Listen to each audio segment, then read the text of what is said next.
सुने तिलचौथ की साहूकार वाली कथा। एक साहूकार और एक साहूकारनी थे। वह धर्म पुण्य को नहीं मानते थे, इसके कारण उनका कोई बच्चा नहीं था। एक दिन साहूकारनी पड़ोसी के घर गई। उस दिन माघ मास कृष्ण पक्ष की तिलकुट चौथ थी। वहां पड़ोसन चौथ की पूजा करके कहानी सुन रही थी। साहूकारनी ने पड़ोसन से पूछा, तुम क्या कर रही हो? तब पड़ोसन बोली कि आज चौथ का व्रत है, इसलिए कहानी सुन रही हूं। तब साहूकारनी बोली, चौथ का व्रत करने से क्या होता है? तब पड़ोसन बोली, इसे करने से अन्न धन सुहाग पुत्र सब मिलता है। तब साहूकारनी ने कहा, यदि मेरा गर्भ रह जाए तो मैं 1.25 सेर तिलकुट करूंगी और चौथ का व्रत करूंगी। फिर श्री गणेश जी और चौथ माता की कृपा से साहूकारनी को गर्भ रह गया, तो वह बोली कि मेरा लड़का हो जाए तो मैं 2.5 सेर तिलकुट करूंगी।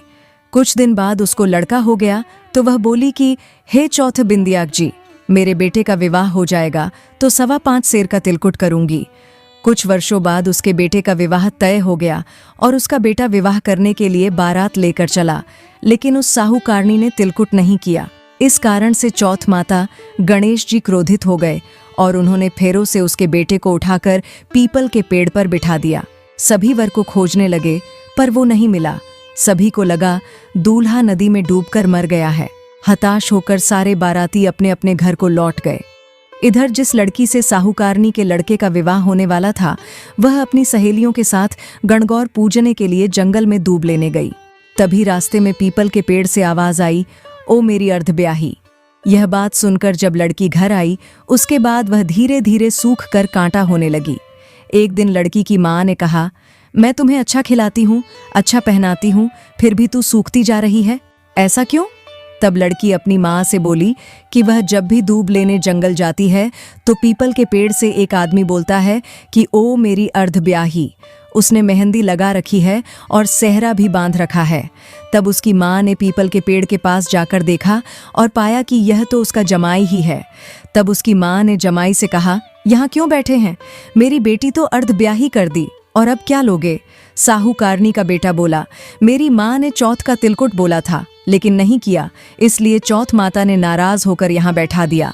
ये सुनकर उस लड़की की माँ साहूकारनी के घर गई और उससे पूछा कि तुमने तिलचौथ का कुछ बोला था क्या? तब साहूकारनी बोली, तिलकुट बोला था। उसके बाद साहूकारनी बोली, मेरा बेटा घर आ जाए तो 2.5 मन का तिलकुट करूंगी। इससे गणेश जी और चौथ माता प्रसन्न हो गए और उसके बेटे को फेरों में लाकर बैठा दिया। बेटे का विवाह धूमधाम से हो गया।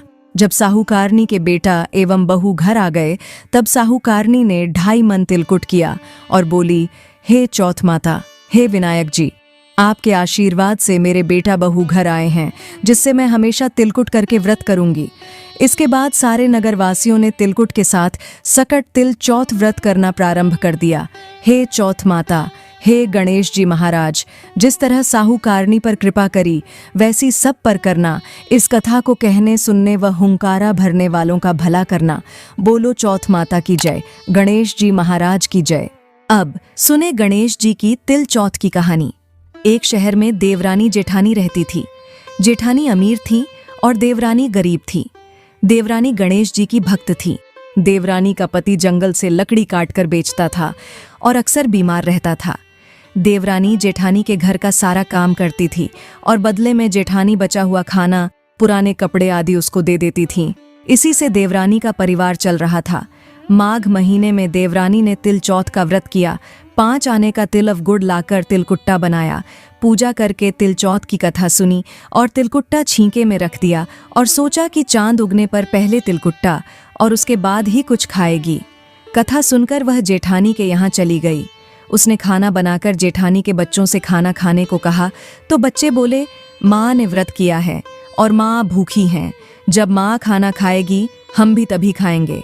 जेठ जी को खाना खाने को कहा तो जेठ जी बोले, मैं अकेला नहीं खाऊंगा, जब चांद निकलेगा तब सब खाएंगे, तभी मैं भी खाऊंगा। जेठानी ने देवरानी से कहा कि आज तो किसी ने भी अभी तक खाना नहीं खाया, तो तुम्हें कैसे दे दूं? तुम सुबह सवेरे ही बचा हुआ खाना ले जाना।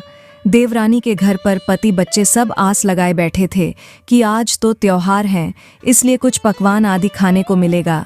परंतु जब बच्चों को पता चला कि आज तो रोटी भी नहीं मिलेगी, तो बच्चे रोने लगे। उसके पति को भी बहुत गुस्सा आया।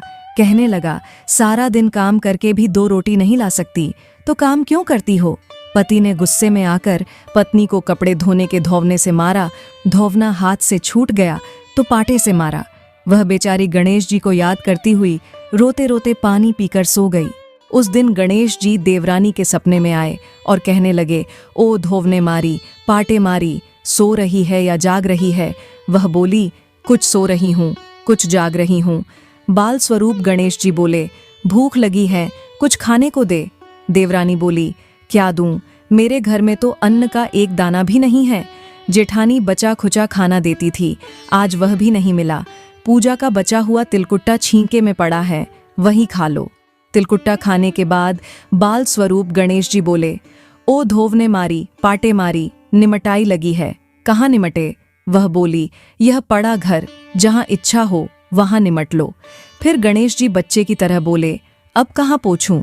नींद में मग्न अब देवरानी को बहुत गुस्सा आया कि कब से तंग किए जा रहे हैं, सो बोली, मेरे सर पर पोछो, और कहाँ पोछोगे। सुबह जब देवरानी उठी तो यह देखकर हैरान रह गई कि पूरा घर हीरे मोती से जगमगा रहा है। सिर पर जहां विनायक जी पोछनी कर गए थे वहां हीरे के टीके व बिंदी जगमगा रहे थे। उस दिन देवरानी जेठानी के यहाँ काम करने नहीं गई। बड़ी देर तक राह देखने के बाद जेठानी ने बच्चों को देवरानी को बुलाने भेजा। जेठानी ने सोचा कल खाना नहीं दिया, इसीलिए शायद देवरानी बुरा मान गई है। बच्चे बुलाने गए और बोले, चाची चलो, माँ ने बुलाया है, सारा काम पड़ा है। देवरानी ने जवाब दिया, अब उसकी जरूरत नहीं है। गणेश जी के आशीष से अब हमारे घर में सब भरपूर है। बच्चों ने घर जाकर अपनी माँ को बताया कि चाची का तो पूरा घर हीरे मोतियों से जगमगा रहा है। जेठानी दौड़ती हुई देवरानी के पास आई और पूछा कि यह सब कैसे हुआ। देवरानी ने उसके साथ जो हुआ वो सब कह डाला। घर लौटकर जेठानी ने अपने पति से कहा कि आप मुझे धोवने और पाटे से मारो। उसका पति बोला कि भली मानस, मैंने कभी तुम पर हाथ भी नहीं उठाया, मैं तुम्हें धोवने और पाटे से कैसे मार सकता हूँ। वह नहीं मानी और जिद्द करने लगी। मजबूरन पति को उसे मारना पड़ा। उसने बहुत सारा घी डालकर चूरमा बनाया और छींके में रखकर सो गई। रात को गणेश जी सपने में आए, कहने लगे, भूख लगी है, क्या खाऊं। जेठानी ने कहा, हे गणेश जी महाराज, मेरी देवरानी के यहाँ तो आपने सूखा तिलकुट्टा खाया था, मैंने तो झरते घी का चूरमा बनाकर आपके लिए छींके में रखा है, फल और मेवे भी रखे हैं, जो चाहे खा लीजिए। बाल स्वरूप गणेश जी बोले, अब निपटे कहाँ। जेठानी बोली, उसके यहाँ तो टूटी फूटी झोपड़ी थी, मेरे यहाँ तो कंचन के महल हैं, जहाँ चाहो निपटो। फिर बाल स्वरूप गणेश जी ने पूछा, अब पोछू कहाँ। जेठानी बोली, मेरे ललाट पर बड़ी सी बिंदी लगाकर पोछ लो। धन की भूखी जेठानी सुबह बहुत जल्दी उठ गई। सोचा घर हीरे जवाहरात से भर चुका होगा, पर देखा तो पूरे घर में गंदगी फैली हुई थी, तेज बदबू आ रही थी। उसके सिर पर भी बहुत सी गंदगी लगी हुई थी। उसने कहा, हे गणेश जी महाराज, यह आपने क्या किया। मुझसे रूठे और देवरानी पर टूटे। जेठानी ने घर की सफाई करने की बहुत ही कोशिश करी, परंतु गंदगी और ज्यादा फैलती गई। जेठानी के पति को मालूम चला तो वह भी बहुत गुस्सा हुआ और बोला, तेरे पास इतना सब कुछ था, फिर भी तेरा मन नहीं भरा। परेशान होकर वह गणेश जी से मदद की विनती करने लगी। गणेश जी ने कहा, देवरानी से जलन के कारण तूने जो किया था यह उसी का फल है। अब तू अपने धन में से आधा उसे दे देगी, तभी यह सब साफ होगा। उसने आधा धन बांट दिया, किंतु मोहरों की एक हांडी चूल्हे के नीचे गाड़ रखी थी। उसने सोचा किसी को पता नहीं चलेगा और उसने उस धन को नहीं बांटा। उसने कहा, हे श्री गणेश जी, अब तो अपना यह बिखराव समेटो। वे बोले, पहले चूल्हे के नीचे गाड़ी हुई मोहरों की हांडी सहित ताक में रखी 2 सुई के भी 2 हिस्से कर। इस प्रकार गणेश जी ने बाल स्वरूप में आकर सुई जैसी छोटी चीज का भी बंटवारा किया और अपनी माया समेटी। हे गणेश जी महाराज, जैसी आपने देवरानी पर कृपा की वैसी सब पर करना, किंतु जेठानी पर जैसे कुपित हुए वैसे किसी पर मत होना। कहानी कहने वाले, सुनने वाले व हुंकारा भरने वाले सब पर कृपा करना। बोले गणेश जी महाराज की जय।